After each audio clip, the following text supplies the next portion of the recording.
이제 요즘 젊은 사람들은 드라마를 TV로 안 보고 뭘로 봐요? TV로 안 보고 그 OTT라고 하는 거 그걸로 이제 봅니다. 그런 이제 어떤 새로운 매체 이게 생긴 거예요. 옛날에는 이제 브라운관 TV가 있었잖아요. 이렇게 큰 거 그걸로 봤고 이제는 그 TV 밑에다가 이렇게 그 셋톱박스라는 걸 놓고 봤잖아요. 그런데 더 나아가서 이제는 아무 데서나 내가 원하는 시간에 그것도 심지어 이제 첫 회부터 마지막 회까지 한 번에 다 볼 수 있는 그런 시대가 됐습니다. 그런데 여러분 이거 아세요? 지금 그쪽에서 절대 강자가 된 그 회사 있잖아요. 넷 땡땡땡 그 회사가 있죠. 그런데 원래는 이 회사가 영화 DVD를 이렇게 빌려주는 그런 회사였거든요. 그 봉투에 담아가지고 우편으로 주고받고 하는. 하지만 그때 미국에는 그 분야의 절대 강자인 회사가 이미 존재하고 있었어요. 우리도 이제 예전에는 동네마다 있었잖아요. 뭐가 있었어요? 비디오 가게 이게 있었잖아요.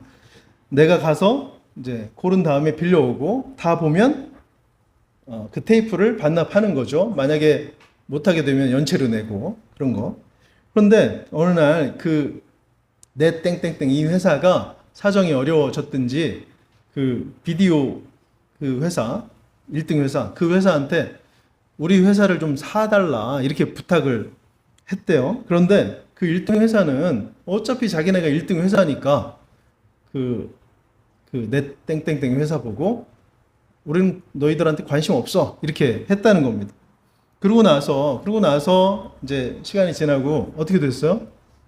그 1등 회사 테이프 빌려주고 받고 하는 그 1등 회사는 원래의 그 방식만 고집하다가 사라져 버렸습니다. 망했어요. 그리고 이제 내 땡땡땡 이 회사는 DVD가 아니라 인터넷으로 이렇게 볼 수 있는 그 서비스를 하게 되면서 전 세계를 휩쓸고 우리가 알고 있는 것처럼 압도적인 그 분야의 1등 회사가 됐습니다. 변화를 못 받아들이거나 이제 현실에만 당장의 이익에만 급급할 때 그때 일어나는 일이 바로 이런 일입니다. 물론 이제 예전의 전통이나 방법이 다 잘못된 것, 다 나쁜 거 아닐 거예요. 그러나 내가 가진 생각이나 기준이 오직 지금에만 현재에만 최적화돼 있다면 그건 문제가 아닐 수 없습니다. 당장 내일 그리고 미래에는 이게 크게 문제가 될 수 있죠. 나를 힘들게 만들 수 있다. 잘못되게 만들 수 있다는 것입니다. 오늘 우리가 본 말씀 이것도 이거랑 연결돼요. 예수님 당시에 유대인 지도층들이 있었잖아요. 뭐 제사장, 바리새인, 사두개인 이런 사람들의 이런 관점, 지금이 좋으니 이런 관점과 자세를 주님께서 보시면서 제자들에게 그리고 오늘 우리에게 성도들에게 변화를 요구하는 메시지, 이게 바로 오늘 이 말씀이라는 것입니다. 이 말씀을 통해 우리는 성도는 무엇으로 살아야 하는가 이런 중요한 질문 앞에 서게 됩니다. 먼저 오늘 사건을 잠깐 보면 예수님께서 주님을 따라다니는 무리들을 불쌍히 보시고 그들을 먹이시는 일, 이게 이제 앞에 나와요. 15장에 보면 이거 오병이어 말고 그 다음에 칠병이어가 있잖아요. 또 4,000명을 먹이신. 그러니까 그 여자와 어린이 외에 4,000명을 먹이셨다. 이런 기적의 사건이 나옵니다. 더군다나 이제 그렇게 먹이고도 7광주리가 남을 만큼 많은 그런 기적, 풍성한 기적이 일어났다. 이런 얘기죠. 근데 이런 일들이 여러 번 일어나니까 유대 지도자들은 특히 이제 평소에 원수처럼 지내던 누가 있어요? 바리새인과 사두개인들이 주님에게 있어서만큼은 이 사람들이 똘똘 뭉쳐서 마치 한 몸처럼 미워하고 주님을 미워하고 극도의 경계심 이것도 갖게 됐습니다. 왜 그래요? 주님을 왜 미워하고 왜 경계심을 가져요? 자신들이 누렸던 뭔가를 뺏길 것 같으니까 그것이 이제 아까워서 그랬습니다. 그래서 이 사람들이 주님께 어떤 시도를 해야겠다 이렇게 생각하다가 나온 게 뭐냐면 이제 오늘 앞에 1절입니다. 1절 함께 보겠습니다. 1절 시작. 바리새인과 사두개인들이 와서 예수를 시험하여 하늘로부터 오는 표적 보이기를 청하니. 네. 이 사람들이 주님께 와가지고 하늘로부터 오는 표적을 좀 보여봐라. 네가 그렇게 잘났으면, 이제 이런 식이죠. 사실 예수님께서는 이때까지 계속 그런 일을 행하셨어요. 하늘로부터만 올 수 있는 그 능력으로 일을 행하셨잖아요. 고치시고 먹이시고 그런 일들을 행하셨습니다. 그런데도 네가, 이 사람들의 의미는 뭐냐면 모세를 통해 주신 만나를 우리한테 보여봐라. 아니면 여호수아를 통해서 어떻게 하셨죠? 그 해가 멈추는 그 일, 그런 일을 좀 보여봐라. 이런 식으로 요구했다는 것입니다. 그러니까 이건 뭐예요? 주님을 인정하지 않겠다는 것이죠. 주님을 미워하겠다는 그 말입니다. 이미 보이신 것은 안 본 것처럼 자기들이 원하는 것만 보여라, 내놔봐라, 이런 일이니까. 근데 생각해보면 이 사람들이야 원래 이제 그런 사람들이잖아요. 자신들의 욕심과 부유함 또 권력 이런 것들 때문에 지금 주님이 뭐라고 말씀을 해도 듣지 않을 사람들, 깨닫지 않을 사람들이었습니다. 문제는 누구냐면 주님의 제자들입니다. 주님의 제자들. 제자들은 예수님께서 지금 바리새인과 사두개인의 누룩을 조심해라 이렇게 말씀하셨을 때 엉뚱한 생각을 해요. 엉뚱한 생각. 자신들이 지금 떡을 가져오지 않은 것, 이것을 걱정하고 있는 것입니다. 5절을 보니까 제자들이 건너편으로 갈새 떡 가져가기를 잊었더니, 주님께서 어떤 그 사역을 마치시고 다른 편으로 이동하시면 얼마나 걸릴지, 얼마나 또 멀리 갈지 알 수 없죠. 그래서 이제 이런 걱정했다는 것입니다. 근데 여기다 대고 주님께서 하신 말씀 6절 함께 보겠습니다. 6절 예수께서 이르시되 삼가 바리새인과 사두개인들의 누룩을 주의하라 하시니. 네. 이런 말씀을 주님께서 하셨는데 제자들은 이 말씀을 듣고도 어떻게 생각했어요? 아, 우리가 먹을 것을 안 챙겼네. 이렇게 지금 생각했다는 것입니다. 참 볼 때마다 번번이 실망스러운 건 이 제자들이 그렇게 주님과 같이 다니고 주님이 하신 일들을 보고 했는데도 주님의 생각이나 말씀을 잘못 이해하는 것, 참 이게 실망스러워요. 그리고 여전히 연약한 믿음으로 있는 것, 이게 참 실망스럽습니다. 주님께서 지금 그런 말씀 하시는 게 아니잖아요. 사실 먹는 거라고 하면 주님이 보여주셨어요. 계속 그렇게 풍성하게 먹이시는 그런 기적 보여주셨습니다. 근데 이 제자들 왜 걱정하는 거예요 도대체? 왜? 이 모습도 실망입니다. 떡으로 걱정했다는 것도 실망이에요 지금. 그러나 예수님의 이 말씀, 단순히 먹고 사는 문제에 대해서 말씀하신 게 아니었습니다. 예수님께서는 세상의 이익만을 쫓는 삶, 곧 바리새인 등의 그 어리석고 탐욕스러운 삶, 이거를 가리켜서 지금 세상의 누룩이다 이렇게 말씀하신 거예요. 그리고 하나님 나라의 소망을 품고 살아가는 삶, 이 삶을 천국의 누룩, 믿음의 누룩 이렇게 말씀하신 것입니다. 이 사이에서 우리가 무엇을 선택해야 하는가, 지금 이걸 말씀하고 계시는 거예요. 그럼 우리가 여기서 몇 가지 생각해 보도록 하겠습니다. 첫 번째는 세상의 누룩, 무엇이 문제인가 하는 것이죠. 세상의 누룩, 무엇이 문제인가. 다시 한번 6절을 보겠습니다. 시작. 예수께서 이르시되 삼가 바리새인과 사두개인들의 누룩을 주의하라 하시니. 여러분, 여기 예수님께서 경고하신 이 바리새인과 사두개인들의 누룩, 이거는 뭘까요? 무슨 의미예요? 이때 당시에 바리새인들, 우리가 잘 알고 있는 것처럼 겉으로는 막 율법을 엄격히 지키는 것처럼 그렇게 보였지만 속으로는 위선이 가득해 있었죠. 탐욕으로 가득한 사람들이었습니다. 언제나 이 사람들은 자기들이 그렇게 행동하고 말함으로 인해서 백성들이 자기들을 존경하고 따르고 높여주고 하는 그것을 바랬다는 것입니다. 하나님의 말씀보다는 자기들의 이익, 자기들의 전통, 이거를 늘 우선으로 삼는 사람들이었다. 또 사두개인들은 어떻습니까? 이 사람들은 더하죠. 권력과 부를 쫓는 사람들이었습니다. 사독의 후손이라고 하면서도 부활도 믿지 않았어요. 천사도 믿지 않았어요. 영생도 믿지 않았습니다. 그러니까 이 사람들은 한마디로 말하면 지독한 현실주의자들이었다. 당장에만, 지금 당장에만 모든 것을 거는 그런 사람들이었다 하는 것입니다. 예수님께서는 이들의 이런 삶과 가르침이 마치 누룩처럼 사람들의 마음을 부패시키고 또 참된 진리에서 멀어지게 한다, 이렇게 보신 거예요. 이 사람들은 자신들의 어떤 그 기득권, 전통, 이걸 지키기 위해서 하나님의 아들이신 예수님조차도 배척했죠. 또 십자가에 못 박는데 주저함이 없었습니다. 이런 누룩, 이런 사람들의 누룩, 세상의 누룩은 사람들의 눈을 가리고 마음을 완고하게 만드는 일을 합니다. 그러면 어떻게 돼요? 하나님의 구원 계획을 가로막는 그런 일이 되죠. 그것을 깨닫지 못하게 되는 것입니다. 오늘 세상에서 성공이라는 이름 아래 수단과 방법을 가리지 않고 이익을 쫓는 모습, 우리가 주변에서 쉽게 찾아볼 수 있습니다.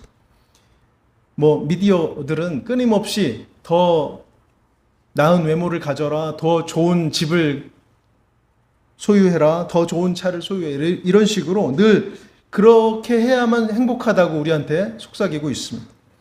이런 세상의 가치관은 마치 누룩처럼 우리 마음속에 스며들어서 우리 영혼을 부풀리죠, 또 변질시키는 것입니다. 이런 악한 영향, 이거를 세상의 누룩이라고 할 수 있는 거예요. 이런 세상의 누룩은 우리를 하나님으로부터 점점 멀어지도록 그렇게 만듭니다. 우리의 시선을 영원한 것에서부터 잠깐이면 사라질 이 땅의 것들로 이렇게 바꿔서 고정시키는 일을 한다는 거예요. 우리 마음을 세상의 탐욕으로 가득 채우게 된다. 결국 세상의 누룩이라고 하는 것은 우리를 영적인 갈급함에 빠뜨리고 또 바닥 없는 공허함 속으로 끌고 들어가게 됩니다. 무엇으로 삽니까? 이것에 대한 질문으로 우리가 세상의 누룩으로 삽니다, 이렇게 대답하면 우리는 이처럼 영원한 것을 잃어버리게 된다. 영생과 천국을 잃어버리게 된다. 지금의 교회 안에도 이와 같은 바리새인들의 누룩이 퍼질 수 있습니다. 어떤 교회의 전통이라든지 익숙한 신앙생활, 신앙의 방식, 또는 어떤 직분자들의 몇몇의 그런 말과 행동, 행태들, 이것들이 때로는 하나님의 말씀을 가로막는 장애물이 되기도 하고 진정한 믿음, 이거를 가로막는 일이 될 수 있다는 것입니다. 그러면 이거를 선한 누룩이다 할 수 없죠. 교회 안에 있는 누룩이지만 이거를 세상의 누룩이라고 할 수 있다는 것입니다. 우리는 과연 우리의 신앙생활이 형식적이지 않은지, 또 진심과 사랑 없는 언행으로 가득 차 있지 않은지 늘 돌아보는 그런 믿음이 돼야 하겠습니다. 두 번째, 그렇다면 믿음의 누룩은 무엇인가? 바꿔 말하면 천국의 소망은 무엇인가? 이걸 우리가 한번 살펴봐야겠습니다. 9절과 10절 말씀, 9절 10절 함께 봅니다. 시작. 너희가 아직도 깨닫지 못하느냐? 떡 5개로 5,000명을 먹이고 주운 것이 몇 바구니며 떡 7개로 4,000명을 먹이고 주운 것이 몇 광줄이었는지를 기억하지 못하느냐? 네, 예수님께서 지금 제자들에게 원하셨던 삶, 그리고 성도가 선택하고 나아가야 될 길, 이거는 무엇일까요? 바로 천국의 소망을 품고 사는 삶, 이겁니다. 예수님은 제자들의 이 염려, 그러니까 육신의 염려죠, 물질적인 염려, 이거를 책망하시면서 주님이 행하셨던 기적들에 대해서 말씀하고 계세요. 오병이어와 그 칠병이어의 기적 사건. 이 사건들은 뭡니까? 단순히 배고픔을 해결해 주는 데 있지 않고 예수님께서 하나님의 아들이시다, 주님이야말로 우리의 진정한 양식이 되신다, 이걸 보여주는 그런 사건들이 되는 것이죠. 성도는 세상의 떡으로만 사는 것이 아니라 뭘로 살아요? 하나님의 말씀. 하나님의 말씀. 마태복음 4장 4절을 보니까 주님께서 말씀하셨잖아요. 사람이 떡으로만 살 것이 아니요 하나님의 입으로부터 나오는 모든 말씀으로 살 것이라. 여러분, 하나님의 말씀은 우리의 영혼을 살립니다. 우리에게 또 지혜를 주죠. 우리가 이 혼란스러운 세상 속에서 올바른 길을 선택하도록 인도해 주십니다. 그런 능력이 하나님의 말씀에 있다는 거예요. 또한 성도는 천국의 소망을 품고 삽니다. 이 땅에서의 삶이 전부가 아님을 알고 영원한 하나님의 나라를 바라보며 살아간다는 거예요. 이 소망을 갖고 있으면 지금을 이겨낼 힘을 얻게 되죠. 그리고 세상의 유혹에 흔들리지 않는 그런 굳건함도 우리가 갖게 되는 것입니다.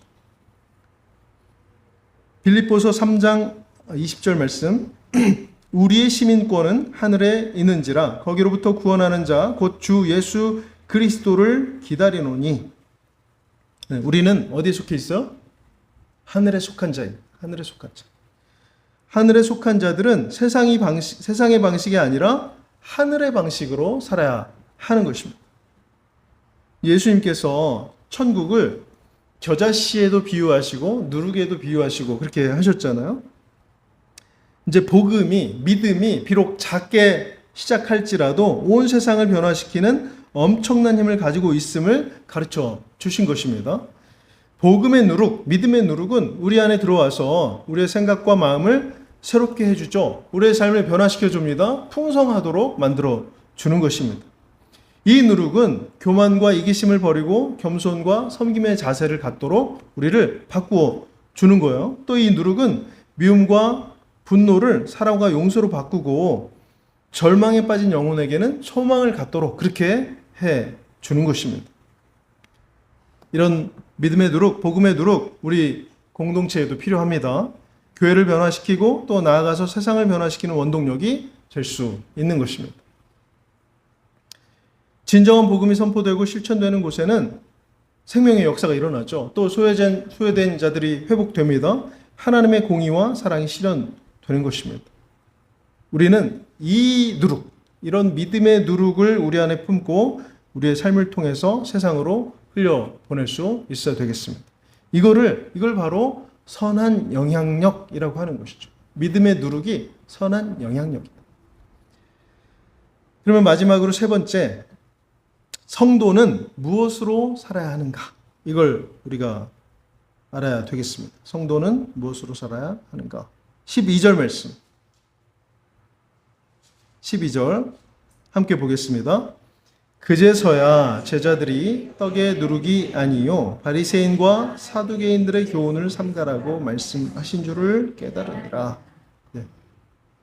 오늘 본문에 보니까 예수님께서 제자들이 주님의 말씀을 제대로 이해하지 못하니까 그걸 참 안타까워 하셨어요. 이 제자들은 여전히 육신의 생각에만 사로잡혀 있는 것입니다. 지금 당장의 문제에만 매여 있다는 거예요. 그게 뭐예요? 떡 먹는 문제. 이것만 걱정하고 있었습니다. 그래서 예수님은 제자들이 영적인 분별력을 갖기를 원하고 계십니다. 어떤 것이 진정으로 생명을 살리는 복음의 누룩인 것인가, 믿음의 누룩인가, 어떤 것이 영혼을 병들게 하는 바리새인들의 누룩인가, 이거를 분별해라, 이 말씀 하신 거예요. 그런 믿음이 너에게 지금 필요하다. 우리는 지금 혼돈의 시대를 살고 있습니다. 수많은 정보와 가치관이 난무하고 있죠. 무엇이 진실이고 무엇이 거짓인지 분별하기가 어려운 때를 우리가 만났습니다. 신앙의 영역에 있어서도 마찬가지인 것 같아요. 이런 때에 우리는 더욱 간절히 하나님의 지혜를 구해야 됩니다. 말씀에 굳게 서야 되는 것입니다. 어떤 누룩이 우리 안에 스며들고 있는지, 어떤 누룩이 우리의 삶과 공동체를 변화시킬지 이거를 정확하게 분별해야 한다는 것입니다. 여러분, 우리는 진정한 복음의 능력을 믿고 있습니까? 그 말씀에 순종하면서 살고 있습니까? 분별하는 믿음, 하나님의 말씀을 깊이 묵상할 때 우리에게 생겨납니다. 성령님의 인도하심을 구하고 우리가 말씀을 실천하고 그 가운데 거하려고 할 때, 그런 의지를 우리가 갖고 있을 때 우리 안에 생겨난다는 것입니다. 우리는 지금 매 순간 선택의 기로에 서 있습니다. 세상의 이익만을 바라는 세상의 누룩, 이걸 받아들일 것인가? 아니면 천국의 소망을 바라는 천국의 누룩, 믿음의 누룩, 이거를 받아들일 것인가? 이 질문에 대한 우리의 대답이, 우리의 태도가 우리의 삶을 결정하게 될 것입니다.